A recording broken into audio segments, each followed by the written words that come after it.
നമസ്കാരം. ആദ്യമേ എല്ലാവർക്കും ഇന്ന് നമ്മളുടെ ഈ പ്രസ് മീറ്റിന് നിങ്ങളെല്ലാവരും ഇവിടെ വന്നതിന് ഒരുപാട് നന്ദി പറയാണ്. ഇതാണ് ഫസ്റ്റ് ഞങ്ങൾക്ക് പറയാനുള്ളത് from the team of Malayali from India. ഇന്ന് ഞങ്ങളിവിടെ വന്നിരിക്കുന്നത് ബേസിക്കലി നിങ്ങൾക്കറിയാം, നമ്മുടെ പ്രൊമോഷൻ കണ്ടൻസ് ആയാലും അങ്ങനത്തെ പലതും വന്നു. പിന്നെ അതിനുശേഷം ഇന്നലെ നമ്മളൊരു ടീസർ വന്നു, ഓൾഡ് മലയാളി ആൻസം, ഇങ്ങനത്തെ എല്ലാം വന്നു. നാളെ സിനിമ ഇറങ്ങുകയാണ്. അപ്പോൾ അതിലാദ്യം പറയാനുള്ളത്, നാളെ ഒരു ബുധനാഴ്ചയാണ്. ബുധനാഴ്ച നമ്മുടെ സിനിമ ഇറങ്ങുകയാണ്. അപ്പോൾ അത് ഒന്ന് എല്ലാവരെയും അറിയിക്കുക എന്നൊരു ഇതുണ്ട്. ബേസിക്കലി ബുധനാഴ്ച സിനിമ ഇറങ്ങുക എന്ന് പറഞ്ഞാൽ യൂഷ്വലി നമ്മുടെ ടൈം ഫ്രെയിമിലൊക്കെ എല്ലാം വെള്ളിയാഴ്ചയായിരുന്നു. പിന്നെ അത് കുറച്ചങ്ങ് തേഴ്സ്ഡേ എന്ന രീതിയിലേക്കായി. ഇന്നിപ്പോൾ എനിക്ക് തോന്നുന്നു ലോക തൊഴിലാളി ദിനത്തിൽ നമ്മൾ ഫസ്റ്റായിട്ടാണ് മെയ് 1 ബുധനാഴ്ച നമ്മൾ സിനിമ ഇറങ്ങുന്നത്. അപ്പോൾ അത് പലരും അറിഞ്ഞിട്ടില്ല. അപ്പോൾ നമ്മുടെ സുഹൃത്തുക്കൾ നിങ്ങളെല്ലാവരും അത് എല്ലാവരിലേക്ക് എത്തിക്കണം. അതാണ് സത്യം പറഞ്ഞാൽ ഞങ്ങളുടെ പ്രൈം മോസ്റ്റ് ആഗ്രഹം. മലയാളി ഫ്രം ഇന്ത്യ എല്ലാവരിലേക്കും ഒന്ന് അറിയിക്കണം. അതാണ് ഫസ്റ്റ് ഇന്ന് വന്നതിൻ്റെ, വേറെ ഒന്നുമല്ല, ഇന്ന് വന്നതിൻ്റെ മെയിൻ ഒരിത്.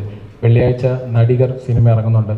നമ്മുടെ തന്നെ സുഹൃത്തുക്കളായ ടോവിയും ജിയും ഡയറക്ടർ സൗബിനൊക്കെയുള്ള നടികർ റിലീസാണ്. അപ്പോൾ നമ്മളെല്ലാവർക്കും അവരുടേതായ സ്പേസ് ഞങ്ങൾ വെള്ളിയാഴ്ചയല്ല, ഞങ്ങൾ അല്പം ലിസ്റ്റിനാണെങ്കിലും നമ്മളെല്ലാവരും റിസ്ക് എടുത്ത് ബുധനാഴ്ച നമ്മുടെ സിനിമ പ്ലേസ് ചെയ്തിരിക്കുകയാണ്. അപ്പോൾ അതിൽ ഞങ്ങൾ മനസ്സിലാക്കുന്ന അതിൽ റിസ്ക് ഉണ്ട്. പക്ഷേ ആ റിസ്ക് ഞങ്ങൾ നിങ്ങൾക്ക് തരികയാണ്, നമ്മൾ പ്രേക്ഷകർക്ക് തരികയാണ്. ഞങ്ങൾ ബുധനാഴ്ച സിനിമ ഇറക്കുകയാണ്. അപ്പോൾ അത് നിങ്ങൾ മാക്സിമം ആളുകളിലേക്ക് എത്തിക്കണം. ഇതാണ് ഫസ്റ്റ് ഞങ്ങൾക്ക് പറയാനുള്ളത്. പിന്നെ മലയാളി ഫ്രം ഇന്ത്യ എന്ന സിനിമ ഞാൻ പറഞ്ഞതുപോലെ, ഞാൻ മുന്നേയും പറഞ്ഞിട്ടുണ്ടായിരുന്നു, സാധാരണ ഒരു മലയാളി, അതായത് ആൽപ്പറമ്പിൽ ഗോപി എന്ന് പറയുന്നൊരു സാധാരണക്കാരൻ്റെ സിനിമയാണ്. ഈ സിനിമ ഏകദേശം 2 മണിക്കൂർ 38 മിനിറ്റ് ദൈർഘ്യമുണ്ട്. ഇതിൽ അവൻ്റെ വീടും നാടും നമുക്കെല്ലാവർക്കും നമ്മുടെ ലൈഫിലുള്ളതുപോലെ ചെറിയ ചെറിയ കളിയും അവൻ്റെ പ്രണയവും അവൻ്റെ ചെറിയ വികൃതികളും ചെറിയ കളിയും, എന്നാൽ കളിയിൽ അല്പം കാര്യമുള്ള ഒരു കഥയാണ് മലയാളി ഫ്രം ഇന്ത്യ. ഇത് അതിനുശേഷം നമ്മൾ ഈ സിനിമയിലേക്ക് കൂടുതൽ വരുമ്പോൾ ഏറ്റവും കൂടുതൽ ഈ പറഞ്ഞ നമ്മൾ പ്ലേസ് ചെയ്യാൻ ഉദ്ദേശിക്കുന്നത്, നിങ്ങൾക്ക് ചോദ്യങ്ങളുണ്ടാവും, അതെല്ലാം അറിയാം, അതിനുവേണ്ടി വെയിറ്റ് ചെയ്ത് തന്നെ നിൽക്കുന്നത്.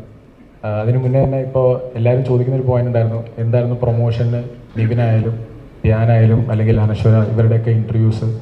ആക്ച്വലി ഷൂട്ടിൻ്റെ തിരക്കിലായിരുന്നു നിവിൻ. ആക്ഷൻ ഹീറോ ബിജു 2 ഷൂട്ടിൻ്റെ ഇടയിലായിരുന്നു. ധ്യാനായാലും ഞാൻ വിളിച്ചതാണ്, പക്ഷെ ധ്യാൻ ഇന്ന് ഇവിടെ എത്തിച്ചേരാൻ പറ്റിയില്ല. അപ്പോൾ ധ്യാൻ വന്ന് പ്രോബ്ലി നാളെയോ മറ്റന്നാളോ എങ്ങനെയാണെന്ന് വെച്ചാൽ നമ്മുടെ PR ആയിട്ട് കോർഡിനേറ്റ് ചെയ്ത് നമ്മൾ ഇൻ്റർവ്യൂസും എല്ലാം പതുക്കെ നമ്മളിനി അതിലോട്ട് കിടക്കുകയാണ്, പ്രൊമോഷൻ സൈഡിലോട്ട് കിടക്കുകയാണ്. അത് ആദ്യമായിട്ടാണ് സിനിമ ഇന്ന് തൊട്ട് നമ്മൾ പ്രസ് മീറ്റ് വെച്ചത്. നാളെ സിനിമ ഇറങ്ങുകയാണ്. അവിടെ നിന്ന് നമ്മൾ ഇതിൻ്റെ പ്രൊമോഷൻ ആക്ടിവിറ്റീസിലോട്ട് നേരെ കിടക്കും. പിന്നെ പിന്നെന്താ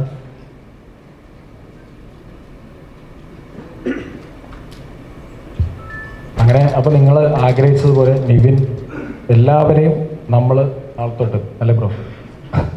അപ്പോൾ നേരത്തെ മഞ്ജു പറഞ്ഞതുപോലെ, മഞ്ജു പറഞ്ഞപ്പോൾ നിവിനോടെന്ന് പറയാം, ഞാനെവിടെ ഒളിച്ചോടി പോയൊന്നുമല്ല, ഞാനിവിടെ തന്നെ ഉണ്ടായിരുന്നു എന്ന് നിവിൻ പറയുന്നുണ്ടായിരുന്നു. അപ്പോൾ ആക്ച്വലി ഷൂട്ടിൻ്റെ തിരക്കും കാര്യങ്ങളും ആയതുകൊണ്ടാണ്. പക്ഷേ നമ്മൾ മുന്നേ പോയ ഇൻ്റർവ്യൂസിലും എല്ലായിടത്തും ചോദിക്കുന്ന ചോദ്യം ഉണ്ടായിരുന്നു, നിവിനും ധ്യാനും എവിടെ? അതാണ് ഞാനിന്ന് പറയുന്നത്. അവരും അനശ്വരയും ലിസ്റ്റിനും എല്ലാവരും നമ്മളിനി ഒരുമിച്ച് ഈ സിനിമയെ ആസ് എ മലയാളി നമ്മൾ മുന്നോട്ട് പോവുകയാണ്. പിന്നെ എനിക്ക് ഈ സിനിമയെപ്പറ്റി നാളെ ഇറങ്ങാൻ പോകുന്ന ചിത്രത്തെ നിങ്ങൾ എന്ത് രീതിയിൽ എടുക്കും എന്ന് എനിക്കറിയില്ല. ഇപ്പം നിങ്ങൾ സിനിമ കാണുന്നു, നിങ്ങൾക്കത് ചിലപ്പോൾ ഇഷ്ടമാവാതിരിക്കാം. പക്ഷെ ഞാൻ വിശ്വസിക്കുന്നു ആസ് എ മലയാളി നിങ്ങളെ ഈ സിനിമ നിരാശപ്പെടുത്തിയില്ല. ഇതാണ് എനിക്ക് തരാനുള്ള വാക്ക്. അത് നിങ്ങൾ നാളെ വന്ന് സിനിമ കണ്ട് സിനിമയെ പറ്റി നിങ്ങൾ സംസാരിക്കണം. സിനിമ സംസാരിക്കട്ടെ. Thank U.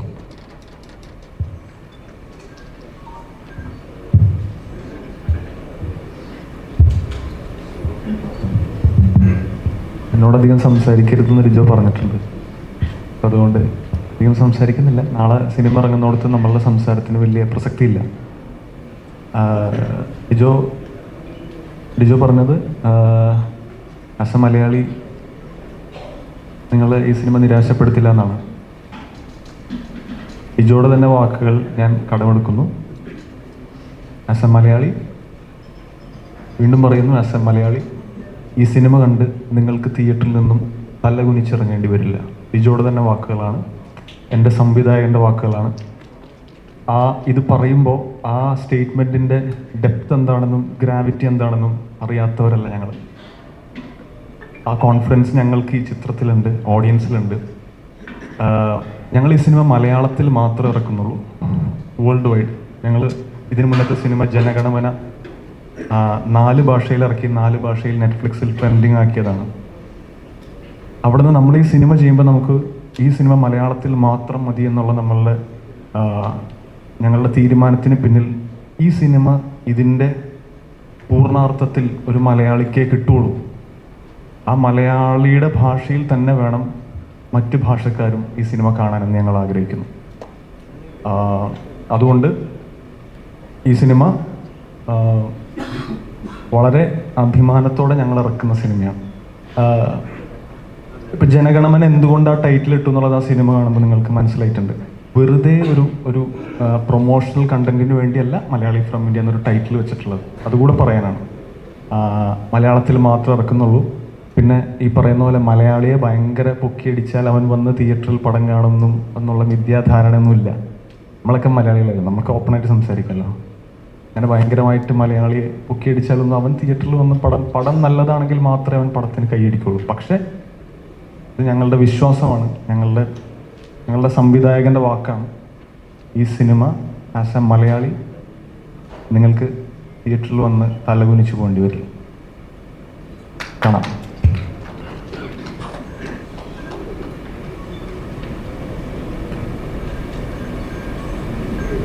എല്ലാവർക്കും നമസ്കാരം. ഡയറക്ടർ പറഞ്ഞ പോലെ ആരും ഒന്നും മിണ്ടണ്ടെന്നാണ് പറഞ്ഞത്. 10-30 കോടി രൂപയും മുടക്കിയിട്ട് ഇവിടെ വന്നിരുന്നിട്ട് ഒന്നും മിണ്ടായിരുന്നു കഴിഞ്ഞിട്ട് കാര്യമില്ലല്ലോ. കാരണം നാളെ സിനിമ ഇറങ്ങാൻ പോവാണ്. സോ ഇതിൻ്റെ ഇന്നലെ ഒരുപാട് പറഞ്ഞു കഴിഞ്ഞിട്ടാണ് ഇന്നലെ ഇതിൻ്റെ ഒരു കുട്ടി ടീസർ ഈ PVന് ഇറക്കിയത്. ഇപ്പം അല്ലാതെ ഇതിനു മുമ്പ് വന്നിട്ടുള്ള കണ്ടന്റുകളെല്ലാം വെച്ച് ഇതൊരു ഭയങ്കരമായ തമാശ പടമാണോ അല്ലെങ്കിൽ ഒരു കൺഫ്യൂഷനൊക്കെ ഉണ്ടാവും എന്നോർത്തിട്ടാണ് ഇന്നലെ ഡിജോയും നിവിനും ഷാരിസും ഞങ്ങളെല്ലാം കൂടെ ഇരുന്നിട്ട് ഇങ്ങനെ ഒരു ടീസർ ഇറക്കിയത്. അപ്പോൾ എൻ്റെ ഫ്രണ്ട്സ് ഉൾപ്പെടെ എല്ലാവരും PVയും പറഞ്ഞു ഇത് ഇപ്പോഴും പിടികിട്ടിയിട്ടില്ല, ഇത് എന്ത് ടൈപ്പ് സിനിമയാണെന്നുള്ളത്. അപ്പോൾ ഞാൻ പറഞ്ഞു ഇനിയും ഇതിങ്ങനെ കെട്ടിപ്പിടിച്ചുകൊണ്ടിരുന്നിട്ട് കാര്യമില്ല, ഇത് കുറച്ചെങ്കിലും തുറന്നു വിട്ടാലേ ഉള്ളൂ ശരിയാവുള്ളൂ എന്ന് പറഞ്ഞതിൻ്റെ അടിസ്ഥാനത്തിലാണ് ഇന്ന് ഈ പ്രസ് മീറ്റ് ഇവിടെ സംഘടിപ്പിച്ചത്.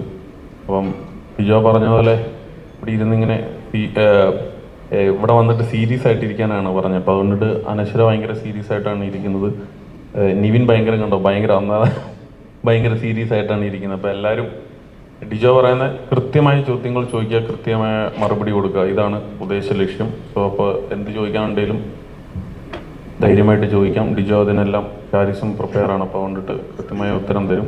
നിവിൻ ചിലപ്പോൾ ഒന്നും മിണ്ടിയില്ലെന്ന് വരും, കാരണം ഭയങ്കര അനുസരണയുള്ള ആളാണ്. ഓക്കെ, എല്ലാവർക്കും നമസ്കാരം. ഇവിടെ എത്തിച്ചേർന്ന എല്ലാ മാധ്യമ സുഹൃത്തുക്കൾക്കും മീഡിയ എല്ലാവർക്കും ആദ്യമേ നന്ദി പറയുന്നു. മലയാളി ഫ്രം ഇന്ത്യ നാളെ ഇറങ്ങുകയാണ്. ഒരുപാട് സന്തോഷമുള്ളൊരു സിനിമയാണ്. മലയാളി എന്ന ടൈറ്റിലൊരു സിനിമ ഒരു മലയാളി നടൻ എന്ന രീതിയിൽ ചെയ്യാൻ പറ്റുക എന്നുള്ളത് എപ്പോഴും കിട്ടുന്നതല്ല. എൻ്റെ കരിയറിൽ ആദ്യമായിട്ടാണ്. ഇപ്പോൾ ഡിജോയും പറഞ്ഞു, ഷാരിസും എല്ലാം പറഞ്ഞ പോലെ ഇത് മലയാളികൾക്ക് വേണ്ടിയിട്ടുള്ളൊരു പടമാണ്. അവൻ്റെ ലൈഫും അവൻ്റെ വീടും കുടുംബവും ചെറിയ പ്രണയവും കൂട്ടുകാരും നാട്ടിൻപുറവും അവിടെ ഉണ്ടാകുന്ന ചില പ്രശ്നങ്ങളും അത് തരണം ചെയ്യുന്നതും ഒരു സാധാരണ മലയാളി കടന്നു പോകുന്ന എല്ലാ ഇമോഷൻസിലൂടെയും ഈ സിനിമയിൽ ക്യാരക്ടറായ ഗോപി കടന്നു പോകുന്നുണ്ട്. അത് നിങ്ങൾക്ക് റിലേറ്റ് ചെയ്യാൻ പറ്റും എന്നുള്ളൊരു വിശ്വാസമുണ്ട്. സിനിമ കണ്ടിരുന്നു. സിനിമ രസമായിട്ട് വന്നിട്ടുണ്ട്, ഇൻട്രസ്റ്റിംഗ് ആണ്. നാളെ ഇറങ്ങുകയാണ്. അപ്പോൾ നിങ്ങളെല്ലാവരും തിയേറ്ററിൽ പോയി സിനിമ കാണണം, എൻ്റെ അഭിപ്രായങ്ങൾ പറയണം. Thank you.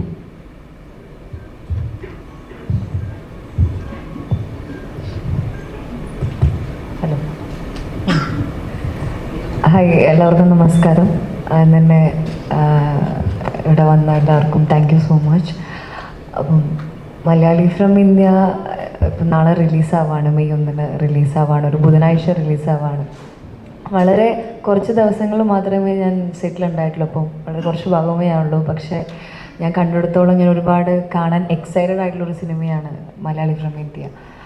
ഒരു സാധാരണക്കാരൻ്റെ, ഒരു സാധാരണ മലയാളിയുടെ ഗോപി എന്നൊരു യുവാവിൻ്റെ ഒരു സിനിമയാണ്. ആളുടെ ലൈഫും ആളുടെ പ്രണയവും ആളുടെ ജീവിതവും ആളുടെ പ്രശ്നങ്ങളും ഒക്കെ ആയിട്ട് പോകുന്ന ഒരു എൻ്റർടൈൻമെൻറ്റും, but at the same time നിങ്ങൾക്ക് റിലേറ്റ് ചെയ്യാനും പറ്റുന്ന ഒരു സിനിമയാണ് മലയാളി ഫ്രം ഇന്ത്യ. സോ നാളെ എല്ലാവരും തിയേറ്ററിൽ തന്നെ ഒന്ന് പോയി കാണും. വർക്കിംഗ് ഡേ ആണെന്ന് അറിയാം, ബട്ട് സ്റ്റിൽ തിയേറ്ററിൽ തന്നെ ഇരുന്ന് പടം പോയി കാണുമെന്ന് പ്രതീക്ഷിക്കുന്നു. പ്രേക്ഷകർ ആ സിനിമ 2 കൈയോടും ഇരയിൽ നീട്ടി സ്വീകരിക്കും എന്നും പ്രതീക്ഷിക്കുന്നു. So thank you.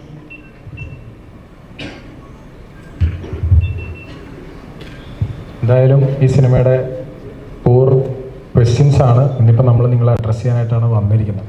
ഇന്ന് നാളെ ബുധനാഴ്ച ഇറങ്ങുന്ന സിനിമയ്ക്ക് അതിൻ്റെ വ്യക്തത കൊടുക്കുക എന്നുള്ളൊരൊറ്റ ഉദ്ദേശമാണ് ഇന്ന് നമ്മൾ പ്രസ് മീറ്റിലുള്ള ഉദ്ദേശം. അപ്പോൾ നിങ്ങൾക്ക് നിങ്ങളുടെ ചോദ്യങ്ങൾ. ഒരു കാര്യം കൂടെ, ഞങ്ങൾ എൻ്റെ ഡിജോയുടെയും ഫസ്റ്റ് പടം ക്വീനാണ്. അപ്പോൾ ഞങ്ങൾക്ക് ഭയങ്കരമായിട്ട് റിലേറ്റ് ചെയ്യാൻ പറ്റും. കാരണം അന്ന് ആ സിനിമ ചെയ്യുന്ന സമയത്ത് ഒരു ഭയങ്കരമായിട്ടൊരു പുതിയ പിള്ളേരെ വെച്ച് ഞങ്ങൾ പുതിയതൊക്കെ ആയിട്ട് ചെയ്തതാണ്. അപ്പോൾ അന്നുണ്ടായിരുന്ന ഞങ്ങളുടെ കൂടെ ഉണ്ടായിരുന്ന പലരുടെയും മുഖങ്ങൾ ഞങ്ങൾക്കിവിടെ കാണാൻ പറ്റും. പേരെടുത്ത് വിളിക്കാൻ പറ്റുന്ന പല മുഖങ്ങളുണ്ട്. അപ്പോൾ അതുകൊണ്ട് ഈ പറയുന്ന ഭയങ്കര സന്തോഷമുണ്ട് ഈ പറയുന്ന ഈ പടത്തിൻ്റെയും ഭാഗമായിട്ട് ഇങ്ങനെ ഇരിക്കുന്നതിൽ. ഞങ്ങളുടെ പ്രാർത്ഥനയാണ് ഈ പടം നന്നായി വരണം എന്നുള്ളത്. ആ പ്രാർത്ഥനയുടെ കൂടെ നിങ്ങളെല്ലാവരും ഉണ്ടാവണമെന്ന് റിക്വസ്റ്റ് ചെയ്യുന്നു. ഇനി എന്തെങ്കിലും ക്വസ്റ്റ്യൻസ് ഉണ്ടെങ്കിൽ എല്ലാവരും ചോദ്യങ്ങൾ ചോദിക്കാട്ടോ, നമ്മൾ ഇതിനു വേണ്ടിയിട്ടാണ്.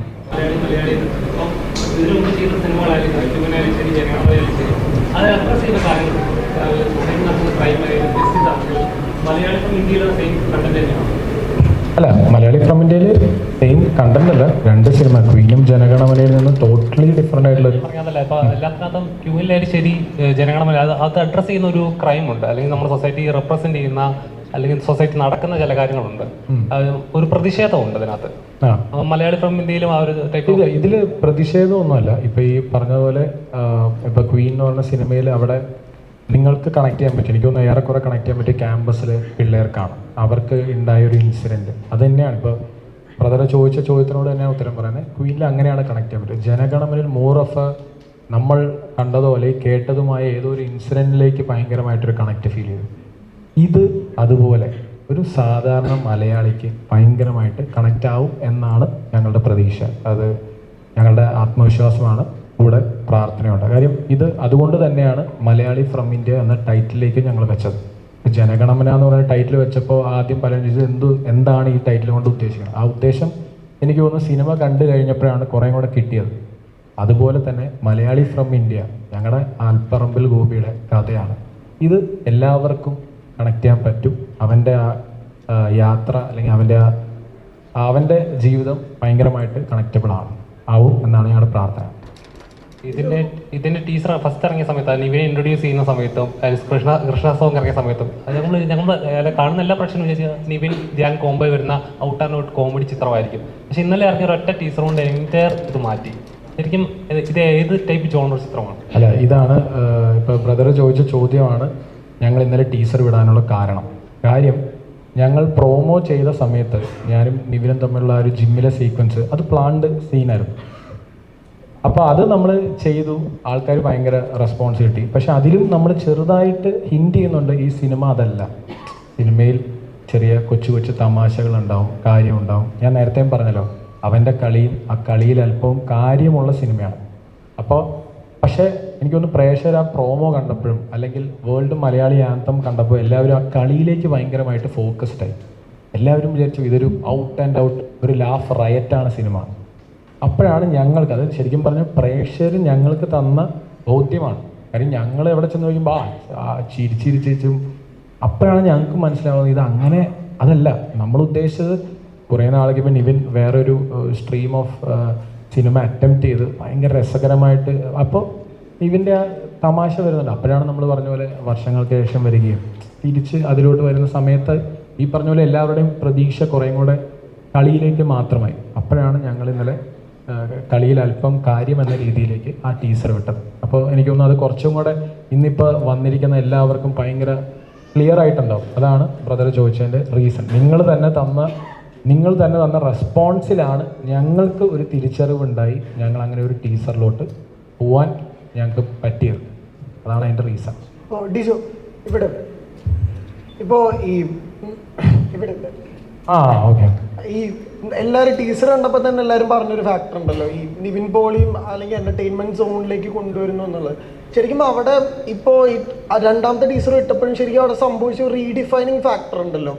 അദ്ദേഹത്തിനെ പോലെ ഒരു സ്റ്റാറിനെ കൊണ്ടുവന്ന് നമുക്ക് എന്തൊക്കെ എക്സ്പ്ലോർ ചെയ്യാൻ പറ്റുമോ ചെയ്യിക്കാം. ശരിക്കും ഓൺ ദി ഫസ്റ്റ് ഡ്രാഫ്റ്റ് തന്നെ ഇത് നിവിൻ പോളി ചിത്രമായിരുന്നു. ഇത് ആക്ച്വലി ഞാൻ ചെയ്യുന്ന സിനിമകൾ പൊതുവെ I depend more on to the കഥ. അതായത് നമ്മുടെ സ്റ്റോറി ലൈൻ സ്ക്രിപ്റ്റിൽ ഭയങ്കരമായിട്ട് വിശ്വസിക്കുന്ന ഒരാളാണ്. അപ്പോൾ ഇത് ശരിക്കും പറഞ്ഞാൽ ഷാരിസ് ആണെങ്കിലും ഇപ്പം നേരത്തെ ലിസ്റ്റിൻ്റെ അടുത്ത് മുന്നേ ഷാരിസ് പറഞ്ഞ കഥയാണ്. എൻ്റെ അടുത്ത് അവൻ പറഞ്ഞിട്ടുണ്ടായിരുന്നില്ല.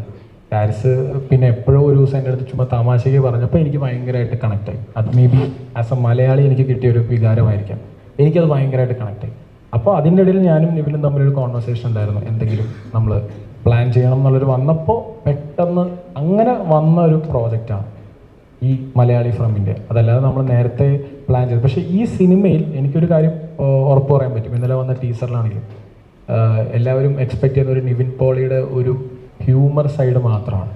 പക്ഷെ എനിക്ക് തോന്നുന്നു ഈ സിനിമയിൽ എനിക്ക് കുറേയും കൂടെ ഒരു ഇമോഷണൽ ഒരു 360 ഡിഗ്രി നിവിൻ പോളിയുടെ കവർ ചെയ്യാൻ സാധിച്ചിട്ടുണ്ട് എന്നാണ് എൻ്റെ വിശ്വാസം. നാളെ നിങ്ങൾ സിനിമ കണ്ടിട്ട് പറയാം. എങ്കിൽ തന്നെ മലയാളത്തിൽ ഭയങ്കര നാച്ചുറലായിട്ട് കോമഡി പ്രസന്റ് ചെയ്യുന്ന ചുരുക്കം ആക്ടേഴ്സിൽ ഒരാളാണ് നിവിൻ പോളി. അപ്പോൾ പ്രേക്ഷകർ ബേസിക്കലി അത്തരത്തിലൊരു നിവിൻ പോളിയെ കാണാൻ കാത്തിരിക്കുന്നുണ്ടല്ലോ. അങ്ങനത്തെ ഒരു സൈഡ് എക്സ്പ്ലോർ ചെയ്തിട്ടുണ്ട് ഈ ചിത്രത്തിൽ? അല്ല, അത് ഇപ്പോൾ എനിക്ക് തോന്നുന്നു നിങ്ങൾ പ്രോമോ കണ്ടു കാണും. പ്രോമോയിലൊക്കെ മാക്സിമം നമുക്ക് കിട്ടിയ റെസ്പോൺസ് അതാണ്. ഹ്യൂമർ ട്രാക്ക് ഭയങ്കരമായിട്ട് അത് ഈ സിനിമയിൽ വളരെ നാച്ചുറലായിട്ടുണ്ട്. അതാണ് നമ്മൾ. പക്ഷേ പ്രോമോയിലായാലും മലയാളി ആന്തത്തിലൊക്കെ ഓവർ ഡൂ ചെയ്തേക്കാം. ശരിയല്ലേ, നമ്മൾ കോമഡിക്ക് വേണ്ടി സെൽഫ് റോളിനൊക്കെ വേണ്ടി വെച്ചതാണ്. സിനിമ അതല്ല. സിനിമ വളരെ അവൻ്റെ ആ റിയലായിട്ട് നാച്ചുറലായിട്ട്. കാര്യം സിനിമ നമുക്ക് അങ്ങനെ ചെയ്യാൻ പറ്റില്ല. അതുപോലെ നമുക്കൊരു എന്താ പറയുക ഭയങ്കര ഫോഴ്സ്ഡായിട്ട് ചെയ്യാൻ പറ്റുന്നൊരു സംഭവമല്ല സിനിമ. സിനിമ ആൾക്കാർ അതിലൂടെ സഞ്ചരിക്കണം.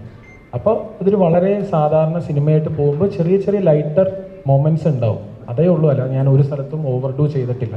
ഈ പറഞ്ഞ എല്ലാ ഷെയ്ഡ്സും കിട്ടും. അതെ, സുദീപ് ജസ്റ്റ് പരിചയപ്പെടുത്താം. നമ്മുടെ കൂടെ നമ്മുടെ DOP ആണ്. അപ്പോൾ സുദീപ് സിനിമാറ്റോഗ്രാഫർ. ഇല്ലടാ, കിട്ടിയില്ലേ ഞാൻ പറഞ്ഞത് പോയിന്റ്? നിവിൻ, ഹായ് നിവിൻ. ആദ്യം അനൗൺസ്മെന്റ് ടീച്ചർ വന്നപ്പോഴും പിന്നെ പാട്ട് വന്നപ്പോഴൊക്കെ നിവിനെ ആ സ്പേസിൽ കണ്ടതിൻ്റെ ഭയങ്കര സന്തോഷം ഉണ്ടായിരുന്നു. പിന്നെ ഇന്നലെ പറഞ്ഞ പോലെ ട്രെയിലർ ഇറങ്ങിയപ്പം വേറൊരു രൂപം സിനിമയുടെ കിട്ടുന്നുണ്ട്. ഇപ്പം നിവിനെ സംബന്ധിച്ച് ഈ സിനിമ കഥ കേൾക്കുമ്പോഴുള്ള ഏറ്റവും വലിയ എക്സൈറ്റ്മെന്റ് എന്തായിരുന്നു? എന്താണ് യെസ് പറയിപ്പിച്ചത്? ഈ സിനിമ ചെയ്യാനാണോ? യെസ്. ഈ സിനിമ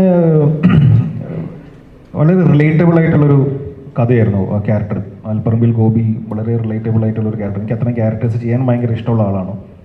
അപ്പോൾ ഒരു നാട്ടുമ്പുറവും അവിടെ കുറച്ച് സുഹൃത്തുക്കളും അവിടെ കളിച്ചിരിച്ച് നടക്കുന്ന ഒരുത്തിനും വലിയ വീട്ടുകാർക്കൊന്നും വലിയ ഗുണമില്ലാത്ത എനിക്ക് അങ്ങനത്തെ ഒരു സ്പേസ് രസമാണ്. അത് ഭയങ്കര എക്സ്പ്ലോർ ചെയ്ത് ഫണ്ണായിട്ട് ചെയ്യാം എന്നുള്ളൊരു ഇതുണ്ടായിരുന്നു. പക്ഷേ ഇതിൽ കഥ ഇത്തിരി കുറച്ചും കൂടി നല്ല സ്ട്രോങ് കഥയാണ്.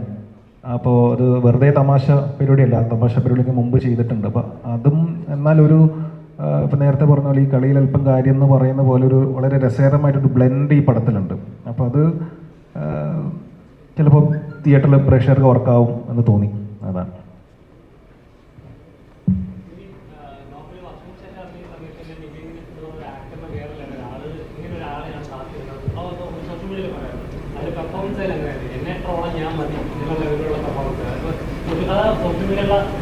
മറ്റുള്ളവർ കളിയാക്കുന്നതായാലും സത്യർക്ക് അങ്ങനെ ഒരു പ്രതിഷേധം പോലെ ആയിരുന്നു. വേറെ ആരും വേണ്ട, എന്നെ ട്രോള ഞാൻ മതി, അങ്ങനെ ഇതാവും. അതെല്ലാം മറ്റേ വിനീതിൻ്റെ ഐഡിയ ആണ്. എൻ്റെ ഒരു പങ്കും ഇല്ല. അല്ലേ, വിനീത് പറഞ്ഞത് അത് നമുക്ക് എന്തെങ്കിലും പ്രശ്നങ്ങളുണ്ടെങ്കിൽ നമ്മളത് ഫേസ് ചെയ്യാന്നുള്ളത്. നമ്മൾ ഒളിച്ചോടിയിട്ട് കാര്യമൊന്നുമില്ല. എനിക്ക് തോന്നുന്നു വിനീതിന് അങ്ങനെ ഒരു ക്യാരക്ടർ എഴുതാൻ എനിക്ക് തോന്നുന്നു നമ്മുടെ കരിയറിൻ്റെ പാത്ത് സഹായിച്ചു എന്ന് തോന്നുന്നു. അപ്പം അത് എഴുതിയതാണ്. പക്ഷെ അത് സത്യം പറഞ്ഞ് ഇങ്ങനെ ഒരു റിസപ്ഷനൊന്നും ഞാൻ മനസ്സിൽ ചിന്തിച്ചിട്ടില്ല. അതൊരു ഗസ്റ്റ് അപ്പിയറൻസ് വന്നു പോകുന്നു എന്നുള്ളത് മാത്രമായിരുന്നു. പക്ഷേ പ്രേക്ഷകർക്ക് അത് ഇഷ്ടപ്പെട്ടു എന്ന് പറഞ്ഞു. ഒരുപാട് മെസ്സേജും സാധനങ്ങളെല്ലാം വന്നു. അപ്പോൾ പ്രേക്ഷകർക്ക് നന്ദി. എനിക്കതിൻ്റെ പ്രൊമോഷൻ പരിപാടിക്കൊന്നും പങ്കെടുക്കാൻ പറ്റിയില്ല. ഞാൻ കൊൽക്കട്ടയിലായിരുന്നു. വിനീത് ഇങ്ങനെ പല പ്രാവശ്യം വിളിച്ചിരുന്നു, അതിന് എത്താൻ പറ്റിയില്ല. ഞാനിപ്പോൾ റീസെൻ്റ്ലിയാണ് വന്നത്. പക്ഷേ ആ സിനിമ സ്വീകരിച്ച പോലെ തന്നെ ഈ സിനിമയും പ്രേക്ഷകർ സ്വീകരിക്കുന്നു വിശ്വസിക്കുന്നു. ഇവിടെ വർഷങ്ങൾക്ക് ശേഷം വന്ന് തിയേറ്ററിലെല്ലാം കയ്യടി നേടിയ, ഏറ്റവും കൂടുതൽ കയ്യടി നേടിയ ഒരാളാണ് നിവിനേട്ടൻ ആ ക്യാരക്ടർ വെച്ചിട്ട്. അപ്പം ഇപ്പം ചേട്ടൻ പറഞ്ഞ പോലെ വിനീത് ശ്രീനിവാസനാണ് ഇതിൽ എഴുതിയിരിക്കുന്നത്, ഫുൾ ആളുടെ ആണെന്ന് പറഞ്ഞു. പക്ഷെ എന്നിരുന്നാലും ചേട്ടൻ അത് പറയുമ്പം ഉള്ളെന്ന് വരുന്ന പോലെ ഫീൽ ചെയ്തു. ചേട്ടൻ്റെ സ്വന്തം ഡയലോഗായിരുന്നു അത്. അതൊന്ന് ജസ്റ്റ് ഒന്ന് പറയാൻ കൂടി ചെയ്യാം. അത് ഉള്ളിൽ നിന്ന് വരുമല്ലോ, അവസ്ഥ വെച്ചിട്ട് അത് ഉള്ളിൽ നിന്ന് വന്നല്ലേ പറ്റൂ. അല്ല, അത് ഞാൻ ആദ്യമായിട്ട് കഥ കേട്ടപ്പം എനിക്ക് ഇച്ചിരി പേടിയുണ്ടായിരുന്നു. അങ്ങനെ ഡയലോഗ് പറയാനൊക്കെ പേടിയുണ്ടായിരുന്നു. അത് ഞാൻ വിനീതിനോട് പറയുകയും ചെയ്തു. വിനീത് ഇത് ഇങ്ങനെ അഡ്രസ്സ് ചെയ്താൽ അത് പ്രേക്ഷകർ എങ്ങനെ എടുക്കുമെന്ന് എനിക്ക് മനസ്സിലാവുന്നില്ല. അപ്പോൾ അത് വേണോ എന്ന് പല പ്രാവശ്യം ചോദിച്ചു. ഞാൻ കഥ കേട്ടപ്പോൾ ചോദിച്ചു. ഞാൻ പേഴ്സണലി വിനീതിനെ വീട്ടിൽ പോയി കണ്ട് ചോദിച്ചു, വഴിയിൽ വെച്ച് ചോദിച്ചു, ഫോൺ വിളിച്ച് ചോദിച്ചു, 5-6 പേരെ കൊണ്ട് ചോദിപ്പിച്ചു. പക്ഷെ എല്ലാ പ്രാവശ്യവും വിനീത് എടാ ഇത് വർക്കാണ്, നീ എന്നെ വിശ്വസിക്കും, ഇത്ര നാൾ എന്നെ വിശ്വസിച്ചല്ലോ. ഞാൻ പറഞ്ഞു ഓക്കെ. അപ്പം ഞാൻ ഒരു ബ്ലൈൻഡ് ബിലീഫ് വിനീതിനെ ട്രസ്റ്റ് ചെയ്ത് ചെയ്ത ക്യാരക്ടറാണ്.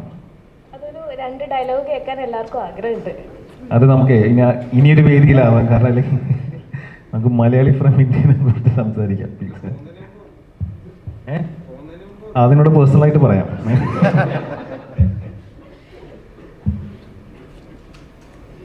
ചേട്ടാ ഇപ്പം ഇവിടെ ഇപ്പോൾ ഡിജോ എന്ന ഡയറക്ടറിൽ ഇപ്പോൾ ക്യൂ എന്ന സിനിമയായാലും ശരി, ജനങ്ങളെ എന്ന സിനിമയായാലും ശരി, സൊസൈറ്റിയിൽ ഉണ്ടാക്കിയ ഒരു ഇമ്പാക്റ്റ് ഉണ്ട്, അല്ലെങ്കിൽ പ്രേക്ഷകരിൽ ഉണ്ടാക്കിയ ഒരു ഇമ്പാക്റ്റ് ഉണ്ട്.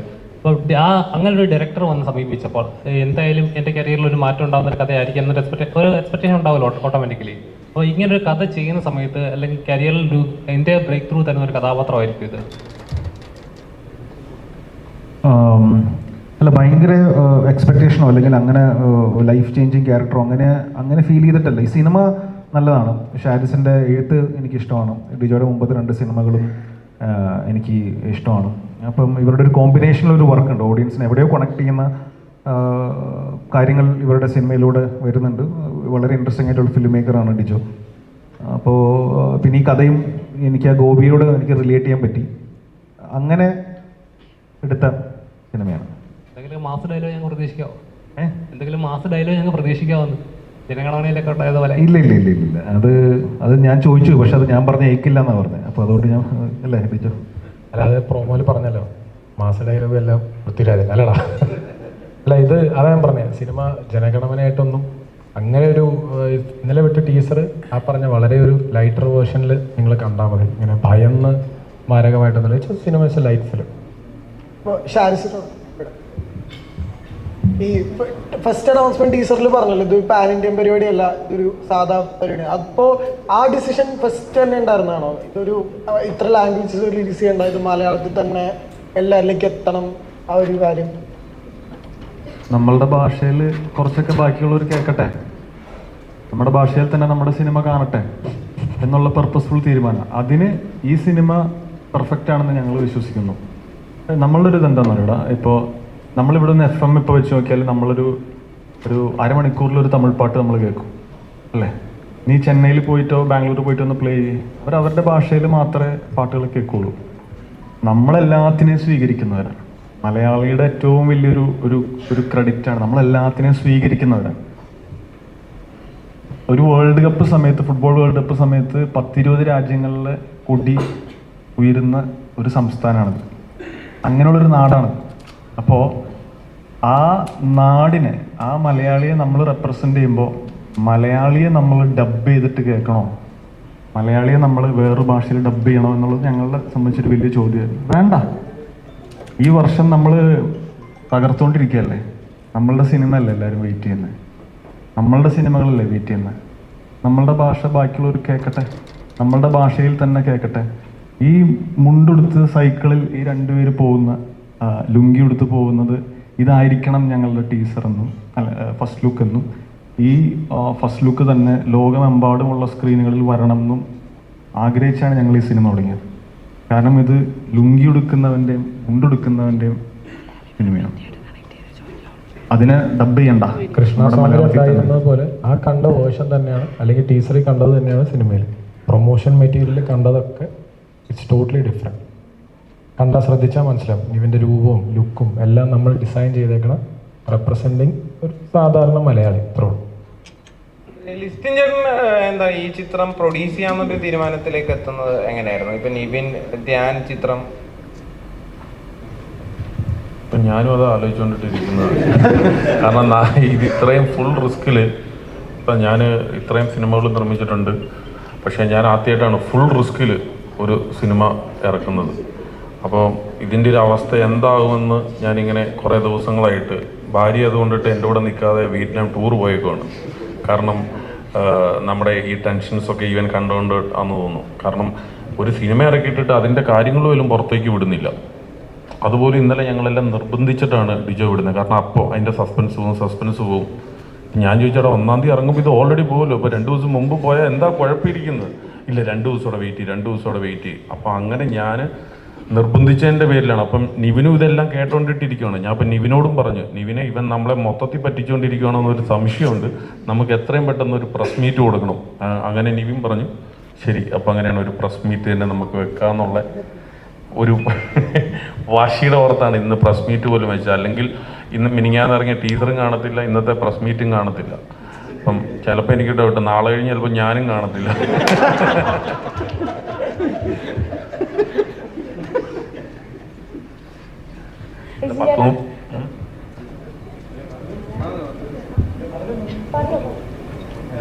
ഒരു സെക്കൻഡ്, നമ്മളുടെ DOP ആണ് സുദീപ് വരുന്നത്. മനുഷ്യരുടെ മുന്നിൽ വരാത്തൊരു മനുഷ്യനാണ്. ഇത്രയും ക്യാമറാസിന്റെ ഫ്രണ്ടിൽ തന്നെ ആദ്യമായിട്ടാണ്. എന്തായാലും ഭയങ്കര എക്സൈറ്റഡ് ആണ്. ഭയങ്കര എക്സൈറ്റഡ് ആണ്. കാരണം ഞാൻ ആക്ച്വലി ഈ കഥ ഇനിഷ്യലി നല്ല ഏർലിയാണ് കേൾക്കുന്നത്. അപ്പോൾ ഇതിൻ്റെ ക്യാരക്ടറിൻ്റെ ഒരു ജേർണി ഭയങ്കര ഇൻട്രസ്റ്റിംഗ് ആണ്. അത് ആക്ച്വലി ഭയങ്കര എക്സൈറ്റിംഗ് ആയിട്ട് തോന്നി അല്ലേ?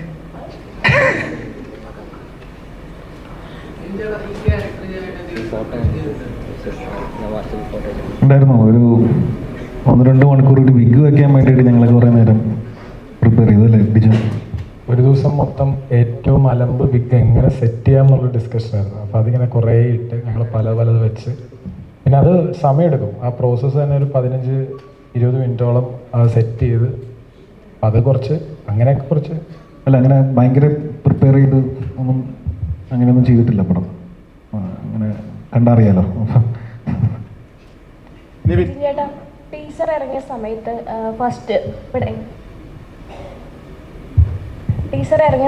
ഫസ്റ്റ് ഷോട്ട് കണ്ടിട്ട് കാന്താര സിനിമയാണോ എന്നൊക്കെ ചോദിച്ചിട്ട് കുറേ കമൻറ്റ്സ് അതിൻ്റെ അടിയിൽ വന്നിട്ടുണ്ടായിരുന്നു. അപ്പോൾ കുറച്ചായിട്ട് ഇത്തരത്തിൽ കലാരൂപങ്ങൾ കാണുമ്പോൾ കാന്താര പോലുള്ള സിനിമകൾ ഇവിടെ കമ്പയർ ചെയ്യുന്നുണ്ട്. അപ്പം ഇത്തരം കമൻറ്റുകളോട് എന്താ പറയാനായിട്ട്? അല്ല, അത് നമ്മുടെ സിനിമയിൽ ഈ ടീസറിൽ വിട്ട ഒരു കൈനോട്ടക്കാരി അല്ലെങ്കിൽ മുത്തപ്പൻ, ഇതൊക്കെ നമ്മുടെ കേരളത്തിൻ്റെ അല്ലെങ്കിൽ നമ്മുടെ അതിൻ്റെ ഓരോരോ ഏരിയാസിൽ വരുന്ന, അത് നമ്മുടെ സിനിമയിൽ വളരെ വളരെ സട്ടിലായിട്ട് നമ്മൾ പ്ലേസ് ചെയ്തിട്ടുള്ള ഒരു വലിയ ഏരിയാസാണ്. മുത്തപ്പനൊക്കെ നമുക്ക് ഭയങ്കര ഇമ്പോർട്ടൻ്റ് ആണ് സിനിമ. അതുകൊണ്ടാണ് നമ്മൾ ടീസർ വിട്ടപ്പോൾ അതിൽ നിന്ന് സ്റ്റാർട്ട് ചെയ്തത്. കാന്താര സിനിമയായിട്ടൊന്നും ഒരു ബന്ധമില്ല. ജസ്റ്റ് ഞാൻ പറഞ്ഞില്ലേ, ഈ മുത്തപ്പൻ നമ്മുടെ മലയാളികൾക്ക് എത്രത്തോളം കണക്റ്റഡ് ആണ്. ഒരു കൈനോട്ടക്കാരി, മുത്തപ്പൻ, അതുപോലെ കുറേ ക്യാരക്ടേഴ്സ് ഉണ്ട്. ഇപ്പം സലീമേട്ടൻ, മഞ്ജു ചേച്ചി ഗോപിയുടെ അമ്മയാണ്. അപ്പോൾ ഈ ക്യാരക്ടേഴ്സൊക്കെ നമ്മളുടെ ലൈഫിൽ നമ്മുടെ അമ്മമാരും ഇങ്ങനെയൊക്കെയാണ് നമ്മൾ കണക്ട് ചെയ്ത് വെച്ചിരിക്കുന്നത്. അപ്പോൾ അതേപോലെ തന്നെയാണ് ആൽപ്പറമ്പിൽ ഗോപിക്ക് ഈ പറഞ്ഞ പോലെ മുത്തപ്പനും ഇവരെല്ലാം. ഇതാണ് മലയാളിയുടെ ഒരു സ്റ്റോറി എന്ന ബേസിസിൽ നമ്മൾ അങ്ങനെ ഒരു ടീച്ചർ വിട്ടത്. Nothing to do with Kantara. ഈ ട്രെയിലറിന്റെ അവസാനം മറ്റൊരു ടെറേനിൽ കൂടി ബസ് പോകുന്നതും നിവിൻ്റെ മറ്റൊരു ലുക്കും ഇതിൽ കാണുന്നുണ്ട്. അത് കുറച്ചൊരു ഫ്രാക്ഷൻ ഓഫ് സെക്കൻഡ്സേ ഉള്ളൂ. അപ്പം സിനിമയിൽ ഒരു മലയാളി മറ്റൊരു നാട്ടിൽ പോയി ഒരു മാസ് ആവുന്ന ഒരു രീതിയിലുള്ള ഒരു ട്രീറ്റ്മെൻറ്റ്, അങ്ങനത്തെ ഒരു 2 ചേഞ്ച് നമുക്ക് പ്രതീക്ഷിക്കാൻ പറ്റും. ഒരു ദിവസം കൂടിയേ ഉള്ളൂ. ഇപ്പോൾ നമ്മൾ ഇതിൽ വളരെ ഇൻട്രസ്റ്റിംഗ് ആയിട്ടുള്ളൊരു കഥ പറഞ്ഞ് പോകുന്നുണ്ട്. അപ്പം ചിലത് നമുക്കിപ്പോൾ റിവീൽ ചെയ്യാൻ പറ്റില്ലല്ലോ. പക്ഷെ ടീസറിലുണ്ട്, മറ്റേ തിയേറ്ററിൽ കാണും. അല്ല, ബേസിക്കലി പറഞ്ഞ പോലെ ഇപ്പോൾ ലിസ്റ്റും പറഞ്ഞ ഇതിനകത്ത് സസ്പെൻസ് ഒന്നുമില്ല. നീ വിടറാ എന്ന് പറഞ്ഞിട്ട് സസ്പെൻസ് ഒന്നുമില്ല. ഇപ്പം എനിക്ക് തോന്നുന്നു നിങ്ങൾ ഇന്നലെ ടീസറിൽ കണ്ടതായിരിക്കാം ഒരു സസ്പെൻസ്. അതായത് നിവിൻ്റെ ഒരു ലുക്കും കൂടെ ഉണ്ട്, അത്രേ ഉള്ളൂ. അല്ലാതെ അതിപ്പരം ഈ ജനഗണമന പോലെ ഒരു ഹാർഡ് കോർ സസ്പെൻസ് ഡ്രിവൻ സിനിമയല്ല. This is a very light hearted cinema. അതിൽ ഇങ്ങനൊരു ലുക്കുണ്ട്, അത് വ്യക്തമാക്കണമെന്നുണ്ടായിരുന്നു. അത് ഇന്നലെ ടീസർ വിട്ടില്ലായിരുന്നെങ്കിൽ ഒരു പക്ഷേ നിങ്ങൾ തിയേറ്ററിലേക്ക് കാണത്തുള്ളായിരുന്നു. ഞങ്ങൾ അതുകൊണ്ട് അത് ഇന്നലെ നമ്മളത് വളരെ ക്ലീനായിട്ട് വിട്ടു. ഈ മൈ നെയിം ഈസ് ഖാനൊക്കെ പോലെ വേറൊരു ടെറൈനിലേക്ക് പോകുന്ന പൊളിറ്റിക്സ് ഒക്കെ ഡിസ്കസ് ചെയ്യുന്ന ഒരു തരത്തിലേക്കുള്ള ചിത്രമാണ്. ഇത് ആക്ച്വലി ഞാനും കണ്ടു കുറേ സിനിമകൾ ഈ പറഞ്ഞ പോലെ മൈ നെയിം ഈസ് ഖാൻ ഇങ്ങനത്തെ കുറേ സിനിമകളുടെ റെഫറൻസ് ആണ് എന്ന് പറയുന്നവരാണ്. സത്യം പറഞ്ഞാൽ ആ സിനിമയൊക്കെ നമ്മൾ ഭയങ്കരമായിട്ട് ഇൻസ്പയർഡ് ആയിട്ട് കാണുന്നത്. അത് വേറെ ലെവൽ സിനിമയാണ്. ഇത് എനിക്ക് തോന്നുന്നു ഇപ്പോൾ ജനഗണമനയുടെ സമയത്ത് നമ്മൾ ഏപ്രിൽ 28 ഇറങ്ങുന്നതിന് മുന്നേ അത് പലരും പറഞ്ഞു അബ്ദുൽ നാസർ മദനിയുടെ കഥയാണോ എന്നൊരു ചോദ്യം ഉണ്ടായിരുന്നു. പക്ഷേ അത് നിങ്ങൾ ഏപ്രിൽ 28 വന്ന് കണ്ടപ്പോൾ നിങ്ങൾക്ക് മനസ്സിലായി. അപ്പോൾ അതുപോലെ തന്നെ ഇത് അൽപറമ്പിൽ ഗോപിയുടെ കഥയാണ്. 24 മണിക്കൂറുള്ളൂ. നാളെ വരുമ്പോൾ അത് വളരെ ക്ലിയറാണ്. സിമ്പിൾ.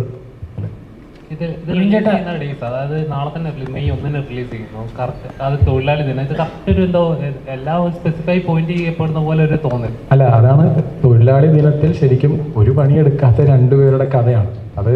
കാര്യം വളരെ ഡീപ്പ് റൂട്ടഡ് ആയിട്ട് സാധാരണക്കാരനെ റോ ആയിട്ടുള്ളൊരു മലയാളി, അവൻ ഇങ്ങനെ ലുങ്കി മുണ്ടൊക്കെ കൊടുത്ത് സൈക്കിളിൽ നടക്കുന്ന അവൻ, പത്രമൊക്കെ വായിച്ച് ഇങ്ങനെ നടക്കുന്ന ഒരു തന്നെ അവൻ്റെ അമ്മ. അപ്പോൾ അത് ഇപ്പോൾ ലിസ്റ്റിനായാലും അന്ന് പറഞ്ഞു മെയ് 1 നമുക്കൊന്ന് ടാർഗറ്റ്, അതൊരു ഓപ്ഷൻ അല്ലേ എന്ന് പറഞ്ഞപ്പോൾ ശരിയാണ്, ഞങ്ങൾക്ക് എല്ലാവർക്കും ഭയങ്കരമായിട്ട് കണക്റ്റായി. ശരി, അതായത് സിനിമയിൽ അത് തന്നെയാണല്ലോ, ഒരു പണിയില്ലാത്ത അവൻ്റെ കഥയല്ലേ. അപ്പോൾ അത് മെയ് 1 അതാണ് ഇന്ന് പ്രസ് മീറ്റ് വെച്ചതിൻ്റെ മെയിൻ ഇതാണ്. പലർക്കും ഈ പറഞ്ഞ പോലെ ബുധനാഴ്ച ഒരു സിനിമ റിലീസ് അവർക്ക് കിട്ടിയിട്ടില്ല. അതുകൊണ്ട് അതൊന്ന് എൻഫോഴ്സ് ചെയ്യുക അല്ലെങ്കിൽ റീഇൻഫോഴ്സ് ചെയ്യാനാണ് നമ്മളുടെ ഉദ്ദേശം ഇന്ന് ഈ മൊമെൻറ്റിൽ. ജസ്റ്റ് ഒരു കാര്യം കൂടെ, അതിൽ ഈ സിനിമ 2 മണിക്കൂർ 40 മിനിറ്റ് ഉണ്ട്. 2 hours 40 minutes. നമ്മളെ സംബന്ധിച്ചറിയാം ഒരു ലെങ്തി സിനിമ തന്നെയാണ്. ഞങ്ങളതിൽ സ്റ്റിക്ക് ഓൺ ചെയ്യണം. ഈ സിനിമയിൽ ഞങ്ങൾ മായം കലർത്താൻ ശ്രമിച്ചിട്ടില്ല.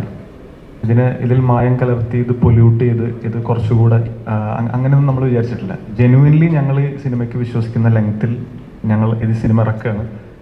അതിനൊരു കാര്യം എന്ന് വെച്ചാൽ ഇന്നത്തെ മലയാളി ഓഡിയൻസ് ഞങ്ങൾ വിശ്വസിക്കുന്നു ഈ പറയുന്ന ഏറ്റവും കൂടുതൽ പലതരത്തിലുള്ള സിനിമകൾ കാണാൻ വില്ലിംഗ് ആണ്. അപ്പോൾ അവർ വില്ലിംഗ് ആയിട്ടുള്ളവരുടെ മുന്നിൽ ഞങ്ങളിനി സിനിമയെ മായം കലർത്തുന്നോ പൊല്യൂട്ട് ചെയ്യേണ്ടോ കാര്യമില്ല.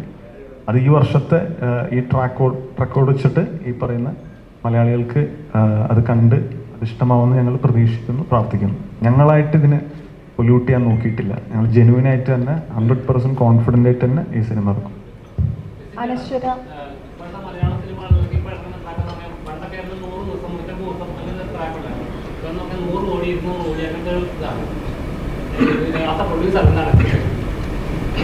എനിക്ക് അത്രയും കോടിയൊന്നും വേണ്ട. ഇപ്പം നിലവിൽ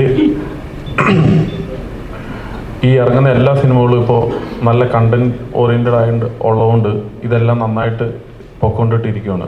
ഇപ്പം ഫെബ്രുവരി നോക്കിയാൽ ഫെബ്രുവരി മുതൽ ഇറങ്ങിയ എല്ലാ സിനിമകളും തന്നെ 50 കോടിക്ക് മുകളിലാണ്. ഒരു 90% സിനിമകൾ അല്ലെങ്കിൽ 95% സിനിമകൾ മലയാള സിനിമകളെല്ലാം എല്ലാ സ്റ്റേറ്റിലും സ്വീകരിക്കുന്ന ഒരു കാലമാണ്. എനിക്ക് തോന്നുന്നത് നിവിൻ്റെ സിനിമയാണ് പ്രേമമാണ് ഒരു ഔട്ട്സൈഡ് കേരള ഒരു 2 കോടി രൂപ 2.5 കോടി രൂപ ഷെയർ വന്നത്. അതാണ് മലയാള സിനിമയിലെ ഏറ്റവും കൂടുതൽ ഷെയർ വന്ന ഒരു സിനിമ. അതിനുശേഷം ഏറ്റവും കൂടുതൽ ഷെയർ വന്ന പടമാണ് ഇപ്പോൾ മഞ്ഞുമൽ ബോയ്സ്, അല്ലെങ്കിൽ ഇപ്പോൾ പ്രേമിലും ഇപ്പോൾ 4-5 കോടി രൂപ ഷെയർ വന്നു. അപ്പം ഇപ്പോൾ തമിഴ് ആയിക്കോട്ടെ തെലുങ്ക് ആയിക്കോട്ടെ ഏറ്റവും കൂടുതൽ ഇപ്പം അവിടെയൊന്നും നല്ല സിനിമകൾ ഇപ്പോൾ ഇറങ്ങുന്നുമില്ല. അത് ഒരു വലിയൊരു കാരണമാണ്. അപ്പം ഇപ്പം നമ്മൾ തന്നെ നാളെ ഈ സിനിമ ഇറക്കുമ്പം അത്രയും സ്റ്റേഷൻസാണ് കിട്ടിയിരിക്കുന്നത്, തിയേറ്ററുകൾ കിട്ടിയിട്ടുണ്ട്. കാരണം ഒരു സിനിമ നല്ലതാണെങ്കിൽ മാക്സിമം കളക്ഷൻ കിട്ടാനുള്ള എല്ലാ കാര്യമുണ്ട്. അതുകൊണ്ടിട്ട് ഇപ്പോൾ ഒരു 100 കോടി എന്ന് പറയുന്നത് ഒരു അസാധ്യമായ കാര്യമല്ല. ഒരു പടം നല്ലതാണെങ്കിൽ 100 കോടി ഫാസ്റ്റായിട്ട് വന്നുകൊണ്ടിട്ടിരിക്കും. ഇപ്പോൾ ആടുജീവിതം പോലെയുള്ളൊരു സിനിമ അതുപോലും എത്ര പെട്ടെന്നാണ് 100 കോടി 150 കോടിയിലേക്ക് വരുന്നത്. സോ അങ്ങനെ ഓഡിയൻസെ മാറിക്കഴിഞ്ഞു. ഇപ്പോൾ ആളുകൾ സ്പെൻഡിങ് മൂഡിലാണ്, ചിലവഴിക്കാന്നുള്ള കാര്യം. ഇപ്പം ഇവൻ തന്നെ പറഞ്ഞാൽ നമ്മൾ ടൈമിങ് ഡ്യൂറേഷൻ ഇച്ചിരി കൂട്ടി വെച്ചേക്കാന്ന് പറഞ്ഞു. കാരണം എന്താണെന്ന് വെച്ചാൽ പുറത്ത് ഭയങ്കര ചൂടായതുകൊണ്ടാണ്, അകത്ത് എ സിയിലാണെങ്കിലും വന്നിരുന്നോട്ടെന്ന് പുറത്ത് എങ്ങനെയെങ്കിലും വിചാരിച്ച് സിനിമ കാണുക എന്നുള്ളൊരു ഉദ്ദേശത്തിലാണ് ഞങ്ങളൊരു 10 മിനിറ്റ് കൂട്ടിയതില്ല, 2:30 തീർക്കാവുന്ന പറഞ്ഞു. ഒക്കെ ചെയ്തു. അപ്പം ഇതിൽ തന്നെ ആ ടീച്ചറിൽ എനിക്ക് കല്യാണപ്രായമായിട്ടില്ലടാ മുതുക്ക എന്ന് കേൾക്കാൻ നല്ല രസമുണ്ടായിരുന്നു. അപ്പം നിവിനായിട്ടൊരു ഇക്വേഷൻ എങ്ങനെയാണ്, നിവിനായിട്ടും ഈ ടീമിൽ വർക്ക് ചെയ്യുമ്പോഴൊരു എക്സ്പീരിയൻസും കൂടെ പറയാം. ഈ പടത്തിനകത്ത് എന്നോട് ആദ്യം വിളിക്കുമ്പോൾ തന്നെ എന്നോട് നിവിൻ ചേട്ടൻ പറഞ്ഞൊരു കാര്യം, എന്നെ ഫസ്റ്റ് വിളിക്കുന്നത് ഇത് പറഞ്ഞിട്ടാണ്, നിവിൻ ചേട്ടൻ്റെ നായികയായിട്ടാണെന്ന് പറയുമ്പോൾ തന്നെ ഞാൻ അത് ഇങ്ങനെ സെറ്റാവും, ഇതല്ല അങ്ങനെയാണ് കഥ എന്ന് പറഞ്ഞിട്ടാണ് ഞാൻ വരുന്നത്. അപ്പോൾ ഈ പടത്തിനകത്ത് അങ്ങനെ കെമിസ്ട്രി എന്നൊന്നും പറയത്തക്ക വിധത്തിൽ, അല്ലെങ്കിൽ നമ്മുടെ കൃഷ്ണ സോങ്ങിൽ കണ്ട പോലെ തന്നെ കൃഷ്ണയുടെ പുറകെ നടക്കുന്ന ഒരു ഒരു പൂവാലൻ എന്നൊക്കെ പറയാൻ പറ്റുന്ന ഒരു പരിപാടിയാണ് അതിനകത്ത്. ആ സോങ്ങിലുള്ള പോലെ തന്നെയാണ് പടത്തിലും ഉള്ളത്. സോ ഇപ്പം നിവിൻ ചേട്ടനാണെങ്കിലും സെറ്റിൽ കൂടെ വർക്ക് ചെയ്യാനാണെങ്കിലും ഭയങ്കര രസമായിട്ടുള്ളൊരു ആളാണ്. എനിക്ക് തോന്നുന്നു ആ റാപ്പോ നൈസായിട്ട് സ്ക്രീനിലും വന്നിട്ടുണ്ട് എന്ന് തോന്നുന്നു. ഡിജോ ബ്രോ ഇവിടെ ഇങ്ങോട്ട് നോക്ക്. രണ്ട് ചോദ്യം ചോദിക്കേ. ഒന്ന്, ഫസ്റ്റ് മൂവി തൊട്ട് ഇപ്പം ഈ 3 സിനിമകളും ഷാരിസ് ബ്രോനെ വട്ടം പിടിച്ചിട്ടുണ്ട്. അത് മറ്റൊരാളെ സെലക്ട് ചെയ്യാനുള്ള കോൺഫിഡൻസ് കുറവാണോ, അതോ ഷാരിസ് ബ്രോയോടുള്ള കോൺഫിഡൻസിന്റെ കൂടുതലാണോ? അല്ല, ബേസിക്കലി എനിക്ക് പേഴ്സണലി ഞങ്ങൾ ഒരുമിച്ച് വന്നവരാണ്, ഞാനും ഷാരിസും. അപ്പോൾ അതിൻ്റെ ഒരു സുഖം വേറെ തന്നെയാണ്. പക്ഷേ ആ സൗഹൃദത്തിനെക്കാട്ടും കൂടുതൽ ഇപ്പോൾ നമ്മളിവിടെ ഇരിക്കുന്നവർ പലരും എന്നോടുള്ള സൗഹൃദത്തിൻ്റെ പേരിലല്ല നിവിൻ ഈ സിനിമ കമ്മിറ്റ് ചെയ്തത്. ലിസ്റ്റിൻ എൻ്റെ സൗഹൃദത്തിൻ്റെ പേരിലോ അല്ലെങ്കിൽ ഞാൻ പൊളിയാണെന്ന് പറഞ്ഞിട്ടല്ല ലിസ്റ്റിൻ. കാര്യം ശരിയാണ്, ലിസ്റ്റിൻ പറഞ്ഞു ഇത്രയും ആ സിനിമ ഇത്ര പൈസ മുടക്കി, അതൊക്കെ ശരിയാണ്. പക്ഷെ അൾട്ടിമേറ്റ്ലി ഞാൻ ആസ് എ ഡയറക്ടർ ഞാനൊരു സിനിമ ചൂസ് ചെയ്യുന്നത് അതിൻ്റെ കഥ അല്ലെങ്കിൽ അതിൻ്റെ സോള് നമുക്ക് കണക്റ്റ് ആകുമ്പോഴേ ഞാനത് എടുക്കത്തുള്ളൂ. അപ്പോൾ അതുകൊണ്ട് മാത്രമാണ് അത് ഏറ്റവും മുന്നിൽ നിൽക്കുന്നത്. അല്ലാതെ സൗഹൃദമല്ല ഈ പറഞ്ഞ പോലെ ഷാരിസുമായിട്ടുള്ള സൗഹൃദം. അങ്ങനെയാണെങ്കിൽ ഞങ്ങളിപ്പോൾ ഒരു 150 സിനിമ ചെയ്യേണ്ട കാര്യം. അവൻ എൻ്റെ അടുത്ത് പല കഥകളും ചർച്ച ചെയ്തിട്ടുണ്ട്. അവന് തന്നെ അറിയാം ചിലത് നിനക്ക് വർക്കായില്ലല്ലേ എന്ന് അവനും എന്നോട് പറയും. കാര്യം ഞങ്ങൾ തമ്മിലുള്ള ബന്ധം അതാ. അങ്ങനെ വർക്കാവാത്തതാണോ വേറെ രണ്ടെണ്ണം ചെയ്തത്?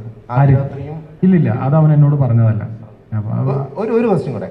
ഇപ്പോൾ നമ്മൾ ക്യൂഎല്ല് ഒരു പ്രൊഫസറായിട്ട് ആക്ട് ചെയ്തിട്ടുണ്ട്. നെക്സ്റ്റ് മൂവി ജനഗണമനയിലും പ്രൊഫസർ.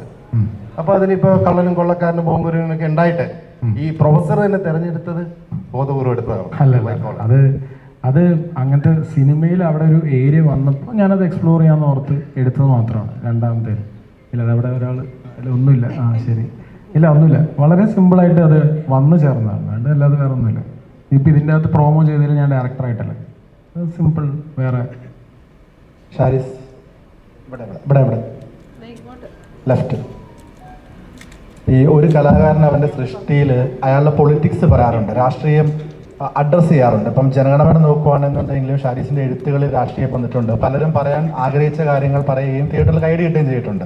ഇപ്പോൾ മലയാളി ഫ്രം ഇന്ത്യയുടെ ഈ ടൈറ്റിൽ ഡിസൈൻ നോക്കിയാലും അതിൻ്റെ അകത്തൊരു ഫ്ലാഗിൻ്റെ ഒരു കളർ ടോണൊക്കെ പിടിച്ചിരിക്കുന്നതാണ്. അപ്പോൾ ഷാരിസ് ഇതിലും രാഷ്ട്രീയം അഡ്രസ്സ് ചെയ്യുന്ന, നമ്മൾ പറയാൻ അല്ലെങ്കിൽ ഇപ്പോൾ ചർച്ചയാകുന്ന രാഷ്ട്രീയം ഈ സിനിമയിൽ അഡ്രസ്സ് ചെയ്യുന്നുണ്ടോ? ഇതൊരു സാധാരണ മലയാളിയുടെ, ഡിജോ പറഞ്ഞ പോലെ തന്നെ ആൽപ്പറമ്പിൽ ഗോപിയുടെ കഥയാണ്. അപ്പോൾ ഒരു സാധാരണ മലയാളിയുടെ ലൈഫിൽ എന്തൊക്കെയുണ്ടോ അതൊക്കെ ഇതിലുണ്ടാവും. അവൻ്റെ പ്രണയമുണ്ട്, അവൻ്റെ കുടുംബമുണ്ട്, അവൻ്റെ സുഹൃത്തുണ്ട്, നാടുണ്ട്, നാട്ടുകാരുണ്ട്, രാഷ്ട്രീയമുണ്ട്, അവൻ്റെ പ്രതിസന്ധിയുണ്ട്, അവൻ്റെ തരണം ചെയ്യലുണ്ട്, സർവൈവലുണ്ട്. അതൊക്കെ ചേർത്താണത്.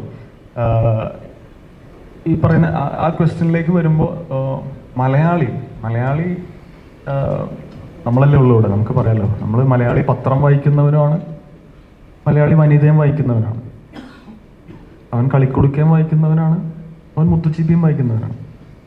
അപ്പം മലയാളിയെ ഒരു കാരണവശാലും ആർക്കും പിടികൊടുക്കാത്തൊരുത്തനാണ് മലയാളി. അപ്പം അവൻ്റെ, ഞാൻ പറഞ്ഞില്ലേ, ഇത് മലയാളികളെ ഇതാണ് മലയാളി എന്ന് പറഞ്ഞ് എടുത്തു വെക്കാൻ പറ്റുന്ന സിനിമയോ, മലയാളിയെ ഗ്ലോറിഫൈ ചെയ്യുന്ന സിനിമയോ, അല്ലെങ്കിൽ അവൻ്റെ എന്തെങ്കിലും ട്രൈറ്റ്സിനെ ഗ്ലോറിഫൈ ചെയ്യുന്ന സിനിമയായിരിക്കില്ല. ഒരിക്കലും ഞാൻ ഒരു ഭാഷയോ ഒരു സംസ്കാരത്തെയോ ഒന്നിനെയും ഗ്ലോറിഫൈ ചെയ്യുന്ന ഒരു സിനിമ ചെയ്യാൻ എനിക്ക് താല്പര്യമില്ല. നമ്മളുടെ ബേസിക് എന്ന് വെച്ചാൽ നമ്മളുടെ പെർസ്പെക്റ്റീവിൽ ഇതെന്താണ്, ആ രീതിക്ക് ഞങ്ങളുടെ മനസ്സിൽ ഭയങ്കര മലയാളിത്തമുള്ളൊരു ക്യാരക്ടറാണ് ആൽപ്പറമ്പിൽ ഗോപി. അതിൽ പ്ലസ് ആൻഡ് മൈനസ് ഉണ്ട്. അവനെ വൈറ്റ് വാഷ് ചെയ്യുന്ന സിനിമയില്ല. പിന്നെ എനിക്കും ഡിജോക്കും അത് ഡിസ്കസ് ചെയ്യുമ്പോൾ ഞങ്ങൾക്ക് പെട്ടെന്ന് നിവിൻ ബ്രോൻ്റെ ഫേസ് വന്നു. കാരണം ഞങ്ങളുടെ ജനറേഷനിൽ ഞങ്ങൾ തിയേറ്ററിൽ പോയിട്ട് ആഘോഷിച്ചിട്ടുള്ളതാണ് വടക്കൻ സെൽഫിയിൽ ഉമേഷും. ഞങ്ങളുടെ ജനറേഷനായിട്ട് ഭയങ്കര റിലേറ്റബിൾ ആണ് നിവിൻ ബ്രോൻ്റെ. അപ്പോൾ അതുകൊണ്ട് നിവിൻ ബ്രോയിൽ വന്നു. ഇതിന് ഉത്തരം ബേസിക്കലി ഒരു മലയാളിയുടെ ലൈഫിലുള്ള എല്ലാം ഉണ്ട്. അതുകൊണ്ട് തന്നെ ഒരു കാര്യം കൂടെ ഞാൻ അതിലൂടെ ആഡ് ചെയ്യുന്നു. ഈ സിനിമ നിങ്ങൾക്ക് കണക്റ്റ് ആവണേന്ന് ഞാൻ പേഴ്സണലി പ്രാർത്ഥിക്കും. ഇപ്പോൾ ഇപ്പോൾ ജനഗണമനെ കുറിച്ച് ഞങ്ങളത് പറയില്ല, കണക്റ്റ് ആവണേ എന്നുള്ളത്. കണക്റ്റ് ആവാൻ വേണ്ടി ഞങ്ങൾ പ്രാർത്ഥിക്കുന്നു. കാരണം ഇത് അങ്ങനെ ആ ഒരു പ്രാർത്ഥന ഞങ്ങൾക്കുള്ളൂ. നിങ്ങൾക്കിത് കണക്റ്റ് ആവണേ എന്നുള്ള പ്രാർത്ഥനയുള്ള സിനിമയാണ്. അതല്ലാതെ ഈ സിനിമ കണ്ട് പ്രബുദ്ധരാവുക, ഒരു സിനിമയും കണ്ട് പ്രബുദ്ധരാവുക, അതില്ല. നമുക്ക് കണക്റ്റ് ആയാൽ ഓക്കെയാണ്, വി ആർ റെഡി.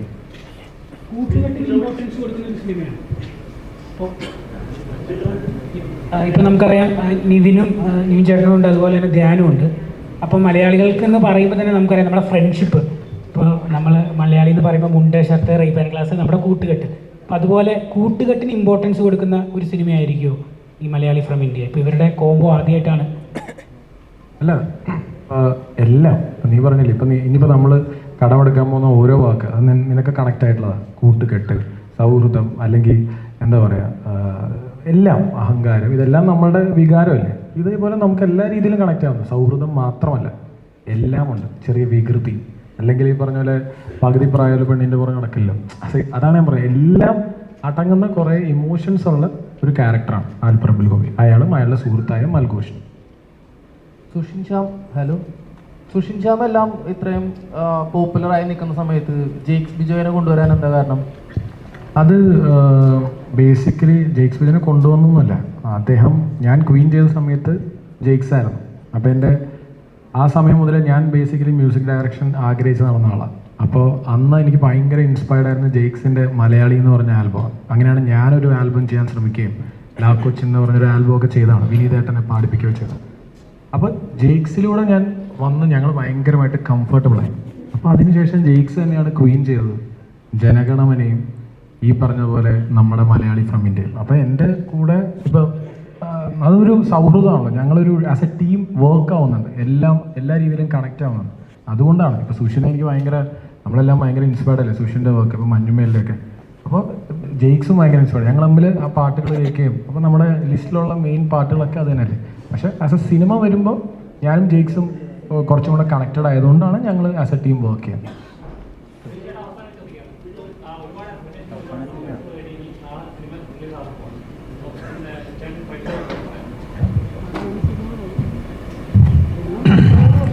അല്ല, ഷാരിസും എല്ലാവരും പറഞ്ഞ പോലെ ഈ സിനിമ എല്ലാവർക്കും കണക്റ്റ് ആവട്ടെ, എല്ലാവർക്കും ഇഷ്ടപ്പെടട്ടെ. മലയാളികൾക്ക് വേണ്ടിയിട്ടുള്ള പടമാണ്, മലയാളികളുടെ പടമാണ്. ഇതിനകത്ത് അതിൻ്റെ പ്രിമൈസും അതിൻ്റെ കഥയും ഈ എല്ലാം ഒരു രസകരമായിട്ട് വന്നിട്ടുണ്ടെന്നാണ് വിശ്വസിക്കുന്നത്. പ്രേക്ഷകർ തിയേറ്ററിലേക്ക് വരിക. നാളെ ബുധനാഴ്ചയാണ്, ഡിജോ പറഞ്ഞു. നമ്മൾ ബുധനാഴ്ച അങ്ങനെ പടങ്ങൾ റിലീസ് ചെയ്യാറില്ല, വേറെ പടങ്ങളുള്ളതുകൊണ്ട് നമ്മളൊന്ന് പ്രിപ്പോൺ ചെയ്ത്, പിന്നെ മെയ് 1 എല്ലാം വെച്ചിട്ടാണ് നാളെ റിലീസ് ചെയ്യുന്നത്. എല്ലാവരെയും തിയേറ്ററിലേക്ക് ക്ഷണിക്കുന്നു. നിങ്ങളെല്ലാവരും തിയേറ്ററിൽ പോയി പടം കാണുക, സപ്പോർട്ട് ചെയ്യുക. Thank you. നേരത്തെ ഡയറക്ടർ പറഞ്ഞല്ലോ, തിയേറ്ററിൽ നിന്ന് ഇറങ്ങാൻ നേരത്ത് തല കുനിച്ച് ഒരു മലയാളിക്കും ഇറങ്ങി വരേണ്ട ഒരു അവസ്ഥ ഉണ്ടായില്ല എന്നുള്ളത്. ആ കോൺഫിഡൻസ് നിവിൻ പോളിക്കുണ്ടോ? പുള്ളി മലയാളിയല്ലേ? അല്ല, പുള്ളിയുടെ പെർസ്പെക്റ്റീവ്. അല്ല, ഡയറക്ടർ കാണുന്ന ഒരു പേഴ്സ്പെക്റ്റീവിലല്ലല്ലോ ഞാൻ സിനിമ കാണാം. എനിക്ക് ഈ സിനിമ കണ്ട് എനിക്കൊരു തൃപ്തി കിട്ടിയിരുന്നു. രസമുണ്ടല്ലോ സിനിമ, നമ്മൾ പറഞ്ഞതിനേക്കാളും ഭയങ്കര ഇൻട്രസ്റ്റിംഗ് ആയിട്ട് ആസ് എ ഫിലിം മേക്കർ. അതിൻ്റെ ക്യാമറ വർക്ക് ആണെങ്കിലും എഴുത്താണെങ്കിലും എല്ലാം വളരെ രസകരമായിട്ട് ബ്ലെൻഡായിട്ട് വന്നിട്ടുണ്ട്. ഡിജോയുടെ സ്റ്റേറ്റ്മെൻറ്റ് പോലെ തന്നെ ആവട്ടെ എന്ന് പ്രാർത്ഥിക്കുന്നു. അനശ്വരയുടെ സിനിമകളെല്ലാം സൂപ്പർ ഹിറ്റ് ആയിക്കൊണ്ടിരിക്കുകയാണ്. അപ്പം ഒരു നടി എന്ന നിലയിൽ അങ്ങനെ ഒരു ഇത് വന്നു കഴിയുമ്പോഴത്തേക്കും വലിയൊരു ഉത്തരവാദിത്തമല്ലേ അനശ്വരയിലേക്ക് വരുന്നത്. അപ്പം അതിനെപ്പറ്റി എന്താണ് പറയാനായിട്ട്? തീർച്ചയായിട്ടും അതെ. പക്ഷേ നേരത്തെ മഞ്ജേഷ് പറഞ്ഞ പോലെ ഒരു ഭാഗ്യനായിക എന്നൊന്നും ആ പട്ടൊന്നും ഞാൻ എടുത്തിടുന്നില്ല. ഒരു സിനിമ പൊട്ടിപ്പോകുന്നവരേ ഉള്ളൂ. സോ അങ്ങനെയൊന്നും ഞാൻ വിചാരിക്കുന്നില്ല. അതിൻ്റെ പിന്നിൽ ഒരുപാട് പേര് വർക്ക് ചെയ്യുന്ന, അതിൽ ജസ്റ്റ് ഒരു ചെറിയൊരു ഭാഗം മാത്രം എന്നൊരു ഉത്തരവാദിത്തം മാത്രമേ ഞാൻ ചെയ്യുന്നുള്ളൂ. ഇപ്പം നല്ല സിനിമയുടെ ഭാഗമാവുന്ന, ഇപ്പോൾ കഴിഞ്ഞ 2 സിനിമകളാണെങ്കിലും ഒക്കെ നല്ല ടീമിൻ്റെയും നല്ല സിനിമയുടെയും ഭാഗമാവാൻ പറ്റി എന്നുള്ളതാണ്. ഇപ്പം ഇതാണെങ്കിലും മലയാളി ഫ്രം ഇന്ത്യ ആണെങ്കിലും നല്ലൊരു ക്രൂ ആണിത്. സോ അങ്ങനെ നല്ല ടീമിൻ്റെ ഭാഗമാകുമ്പോൾ നല്ല സിനിമകൾ കിട്ടുന്നു എന്ന് ഞാനും കരുതുന്നു. ഒത്തിരി നല്ല കാര്യങ്ങളുള്ള ഒരു നല്ല അഭിമാനിക്കാൻ പറ്റുന്ന, ഇപ്പം എൻ്റെ ഫാൻഡറായ മാജിക് ഫ്രെയിംസിന് പോലും അഭിമാനിക്കാൻ പറ്റുന്ന ഒരു സിനിമയായിരിക്കും. ഒരു ആത്മസംതൃപ്തി നൽകുന്ന ഒരു സിനിമയായിരിക്കും. ആകെ പറ്റിയത് എന്താണെന്ന് വെച്ച് കഴിഞ്ഞാൽ, ഇവൻ 50 ദിവസം 60 ദിവസം കൊണ്ടിട്ട് ഷൂട്ട് തീർക്കാമെന്ന് പറഞ്ഞിട്ട് 130 ഈ 2 ദിവസം കൊണ്ടിട്ടാണ് ഷൂട്ട് തീർത്തത് എന്നുള്ളത് ഒഴിച്ചാൽ ബാക്കി സിനിമ പൂർണ്ണ സംതൃപ്തി തരുന്ന ഒരു സിനിമ തന്നെയാണ്. അവന് ടീസറിൻ്റെ അകത്ത് പോലും അതിൻ്റെ അകത്ത് മെൻഷൻ ചെയ്തു 36 ദിവസം എന്ന് പറഞ്ഞിട്ട് 86 ദിവസം നീ ഷൂട്ട് ചെയ്തവനാന്ന് നിവിനെ കൊണ്ട് പറയിച്ചു. അപ്പം ആൾക്കാർ വിചാരിച്ചു ഇത് 86 ദിവസമേ ഷൂട്ട് ചെയ്തുള്ളൂ. ഞാനിത് ബിസിനസ് ചെയ്യാനായിട്ട് ചെല്ലുമ്പം ഭയങ്കര 130 ദിവസം ഷൂട്ട് ചെയ്തു എന്ന് പറയുമ്പോൾ ഇവൻ അവിടെ പറയിച്ചേക്കുവാണ് 86 ദിവസം കൊണ്ടിട്ട് അന്ന്. അപ്പോൾ അത്രയും ബുദ്ധിമാനായിട്ടുള്ള ഡയറക്ടറാണ് ഇത്. സോ അതുകൊണ്ടിട്ട് സൂക്ഷിച്ച് ഇടപെടുക. ഓക്കെ, എന്തൊക്കെ പറഞ്ഞാലും ഇപ്പോൾ ഈ സിനിമ ചെയ്യാൻ എല്ലാവരും ആ കഥയിലും ആ ഇമോഷൻ്റെ ഒപ്പം നിന്നവരാണ്. പ്രൊഡ്യൂസർ ആയാലും ഹീറോ ആണെങ്കിലും റൈറ്റർ ആണെങ്കിലും ക്യാമറമാൻ ആണെങ്കിലും ഇത്രയും നാളത്തെ ആ ഒരു ജേണിയാണ് ഞങ്ങളുടെ സിനിമ. അല്ലാതെ നമ്മൾ നേരത്തെ പറഞ്ഞതുപോലെ ഒരു ക്ലാഷ് റിലീസിന് ഒന്നും ഒരുക്കാതെ നമ്മളെല്ലാവർക്കും വളരെ സ്പേസ് കൊടുത്തത്, നമ്മൾ അവർക്കും വിഷ് ചെയ്തിട്ടാണ് ഞാൻ തുടങ്ങിയത് പോലും. അപ്പോൾ ഈ സിനിമ നാളെ നിങ്ങളുടെ മുമ്പിൽ എന്ന് വെച്ച പ്രസ് മീറ്റിൻ്റെ ഒറ്റ ഉദ്ദേശമുള്ളൂ, ബുധനാഴ്ച ആണ് നമ്മുടെ മലയാള സിനിമ മലയാളി ഫ്രം ഇന്ത്യ ഇറങ്ങുന്നത്. അപ്പോൾ എല്ലാ മലയാള സിനിമയ്ക്കും നമ്മൾ കൊടുത്ത സ്വീകാര്യതയും അത് വളരെ ഇമോഷണലി നിങ്ങളോട് അഭ്യർത്ഥിക്കുകയാണ്, പ്രാർത്ഥിക്കുകയാണ്. ഞങ്ങളുടെ കൂടെ ഉണ്ടാവണം, ഈ സിനിമ കാണണം, വിജയിപ്പിക്കണം. Thank you.